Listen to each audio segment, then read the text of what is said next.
Halo Sobat Jelajahi Fakta, pernah kepikiran gak sih kalau sebuah jet tempur yang terbang ribuan kilometer per jam bisa memicu eksodus ratusan ribu orang hanya dalam hitungan hari? Kamu pasti gak nyangka kalau di tengah damainya Asia Tenggara, tiba-tiba Thailand mengerahkan F-16 dan menyerang wilayah Kamboja. Sampai puluhan warga sipil tewas dan ratusan ribu lainnya mengungsi. Bukan cuma soal peluru dan bom, tapi juga sejarah lama yang kembali terbakar dan mungkin saja jadi awal dari perang besar Asia Tenggara. Tapi sebelum lanjut, jangan lupa klik like dan subscribe, supaya kamu nggak ketinggalan fakta-fakta menarik lainnya. Pagi itu, langit di atas desa perbatasan Kamboja yang biasanya sunyi, mendadak bergemuruh. Suara jet tempur membelah udara, mengejutkan warga yang masih sibuk menyiapkan sarapan. Tak lama, dentuman terdengar dari kejauhan. Tanah bergetar. Jendela rumah bergetar hebat disusul asap hitam yang membumbung di ufuk. Ledakan itu berasal dari bom yang dijatuhkan oleh jet F-16 milik Angkatan Udara Thailand. Targetnya jelas, wilayah perbatasan yang diduga menjadi lokasi peluncuran roket oleh kelompok bersenjata tak dikenal. Tapi serangan itu tak hanya mengenai markas militer, beberapa rumah warga pun ikut hancur. Menurut laporan resmi Kementerian Pertahanan Thailand, serangan ini adalah bentuk balasan terhadap insiden ranjau darat yang menewaskan 2 prajurit mereka sehari sebelumnya. Ranjau itu meledak di distrik Nam Yuen, Provinsi Ubon Ratchathani, hanya beberapa kilometer dari perbatasan Kamboja. Namun yang membuat dunia tercengang adalah respons cepat dan masif dari Thailand.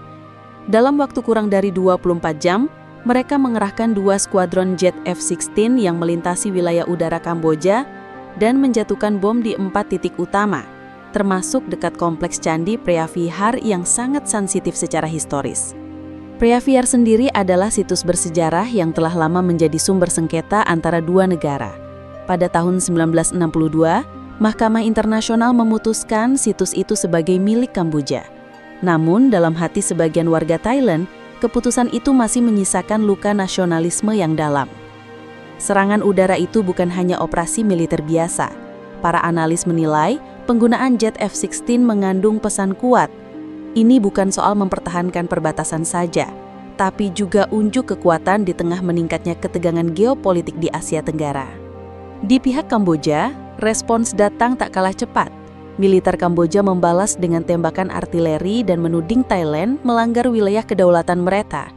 Di tengah huru-hara muncul laporan bahwa beberapa titik serangan justru mengenai sekolah dan fasilitas umum. Media internasional segera mengarahkan perhatian ke wilayah konflik. Cuplikan video dari warga menunjukkan langit malam yang terbakar oleh tembakan roket. Anak-anak menangis, orang tua berlarian mencari perlindungan, dan desa yang semula damai kini porak-poranda. Pemerintah kedua negara saling tuding.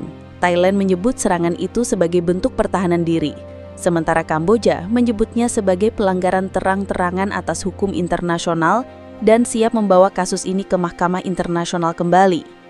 Namun yang paling mengerikan bukan hanya ledakan itu sendiri, melainkan fakta bahwa ini adalah insiden terburuk sejak konflik perbatasan tahun 2011. Dan kali ini, dengan teknologi militer yang jauh lebih maju, kerusakan yang ditimbulkan pun berlipat ganda. Bahkan para pengamat di ASEAN mulai menyuarakan kekhawatiran. Mereka menyebut konflik ini bisa berkembang menjadi krisis regional jika tak segera ditangani secara diplomatik. Namun, di lapangan, api sudah terlanjur menyala. Ledakan yang menghancurkan pagi itu bukan hanya meluluh lantakan bangunan, tapi juga membuka luka lama yang belum sepenuhnya sembuh. Dan dalam pusaran asap serta ketegangan, dunia bertanya-tanya, kemana arah konflik ini akan bergerak?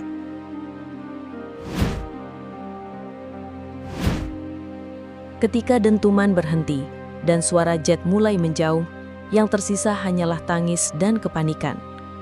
Warga berlarian keluar rumah, banyak di antaranya hanya membawa 1 tas kecil atau bahkan tak sempat menyelamatkan apapun. Dalam waktu kurang dari 2 hari, lebih dari 100.000 warga dari Provinsi Odar Menchay dan Preah Vihear di Kamboja mulai bergerak menuju arah timur. Mereka berjalan kaki, naik motor, bahkan berdesakan di atas truk terbuka. Sementara itu, di sisi Thailand, warga dari distrik Nam Yuen dan Kabin Buri juga dievakuasi setelah beberapa roket jatuh di wilayah mereka. Data resmi Kementerian Dalam Negeri Thailand mencatat lebih dari 160.000 warga mengungsi dalam waktu 72 jam pertama. Total lebih dari 300.000 orang dari kedua negara terpaksa meninggalkan rumah.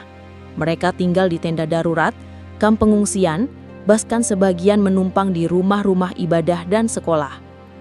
Namun, yang paling memilukan adalah jumlah korban jiwa yang terus bertambah. Hingga akhir pekan, tercatat sedikitnya 32 orang meninggal dunia. Di antaranya, terdapat 8 anak-anak dan 3 perempuan hamil yang tak sempat menyelamatkan diri saat serangan datang. Beberapa korban tewas ditemukan di reruntuhan rumah mereka sendiri. Tim evakuasi dan relawan Palang Merah berjuang menyisir puing-puing dengan alat sederhana, berharap menemukan korban selamat. Rumah sakit di wilayah perbatasan kewalahan. Di Rumah Sakit Ratchathani, Thailand, lorong dipenuhi pasien luka bakar dan luka pecahan bom. Di sisi Kamboja, Rumah Sakit Provincial Hospital Kampung Tom kehabisan oksigen dan obat-obatan dalam 2 hari. Situasi makin buruk ketika akses logistik terganggu. Jalanan utama menuju lokasi pengungsian rusak akibat ledakan. Beberapa truk bantuan terjebak berhari-hari karena jembatan rusak dan medan berlumpur akibat hujan lebat. Di tengah kekacauan, muncul kisah yang menyentuh. Seorang lelaki tua di sisi Kamboja menolak dievakuasi karena ingin menjaga makam istrinya yang berada tepat di samping rumah. Ia berdiri sendiri, menatap langit yang masih diselimuti asap.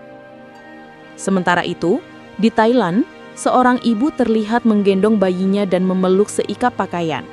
Wajahnya lelah, matanya sembab. Ketika ditanya, apa yang paling ia takuti, ia hanya menjawab pelan, "Kami sudah tak punya rumah lagi." Krisis kemanusiaan ini mulai menarik perhatian internasional. Organisasi seperti UNESCO dan UNICEF menyerukan gencatan senjata segera dan mengirim bantuan darurat berupa tenda, makanan siap saji, serta tim trauma healing. Namun sampai bantuan datang, warga hanya bisa mengandalkan kekuatan sesama. Banyak dari mereka berbagi makanan, membuat dapur umum, dan saling menjaga di tengah situasi yang mencekam. Konflik ini tak hanya menciptakan luka fisik, tapi juga luka psikologis yang dalam. Anak-anak menangis saat mendengar suara keras, trauma dari pengalaman yang terlalu berat untuk usia mereka. Gelombang pengungsian dan angka kematian dalam hitungan hari menunjukkan bahwa ini bukan sekadar insiden perbatasan biasa. Ini adalah luka kolektif yang akan lama membekas di hati masyarakat dua negara. Tanggal 28 Juli 2025, pukul 12 malam waktu setempat, dunia menarik napas lega. Thailand dan Kamboja akhirnya sepakat menandatangani gencatan senjata setelah 5 hari pertempuran tanpa henti.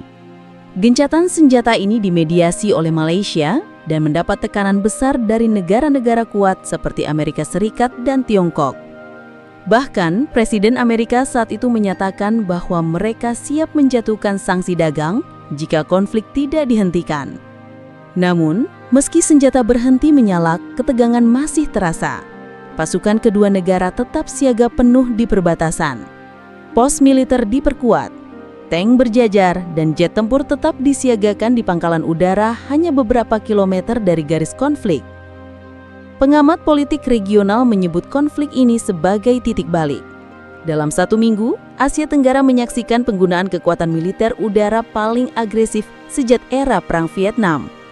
Ini bukan lagi soal perbatasan, tapi pertarungan pengaruh dan nasionalisme yang terus bergesekan. Akar konflik ini memang dalam. Sengketa wilayah Candi Pria Viejar sudah berlangsung sejak era kolonial Prancis. Mahkamah Internasional memang telah memutuskan bahwa situs itu milik Kamboja. Tapi sebagian warga Thailand merasa keputusan itu tidak adil dan masih menyimpan bara api dalam diam. Itulah sebabnya ketika roket dari wilayah Kamboja menghantam pasukan Thailand, reaksi balasannya sangat cepat dan brutal. Bukan sekadar membalas, tapi mengirim pesan bahwa Thailand tak akan ragu menggunakan kekuatan penuh untuk menjaga harga dirinya. Sementara itu, Kamboja sendiri merasa diprovokasi. Mereka menuding Thailand sengaja memasuki zona abu-abu di perbatasan untuk membangun pos militer baru. Tuduhan ini semakin memperkeruh suasana, apalagi di tengah tahun politik kedua negara. Di sisi lain, peran media sosial ikut memperparah situasi. Video warga yang memperlihatkan ledakan dan korban luka menyebar cepat, memunculkan kemarahan publik dan mempersempit ruang negosiasi. Namun di tengah semua itu, muncul suara-suara damai dari akar rumput. Para pemuka agama, aktivis kemanusiaan, dan guru sekolah dari kedua negara mulai membentuk jaringan lintas batas, mengirim pesan damai, makanan, bahkan surat untuk para korban. Gencatan senjata yang terjadi mungkin memang berhasil meredam peluru, tapi belum tentu mampu meredam dendam yang sudah tertanam dalam diri. Banyak pihak bertanya-tanya, apakah ini akhir dari konflik? Ataukah hanya jeda sebelum badai yang lebih besar? Sejarah mengajarkan bahwa api kecil di sudut dunia bisa menyulut percikan besar jika tidak dijaga dengan bijak. Dan Asia Tenggara yang selama ini dikenal damai, kini berada di ambang percabangan yang krusial. Sobat Jelajahi Fakta, peristiwa ini mengingatkan kita bahwa di balik ledakan, angka korban, dan diplomasi yang rumit, ada manusia-manusia biasa yang terdampak langsung. Mereka kehilangan rumah, keluarga, dan harapan. Semuanya dalam sekejap.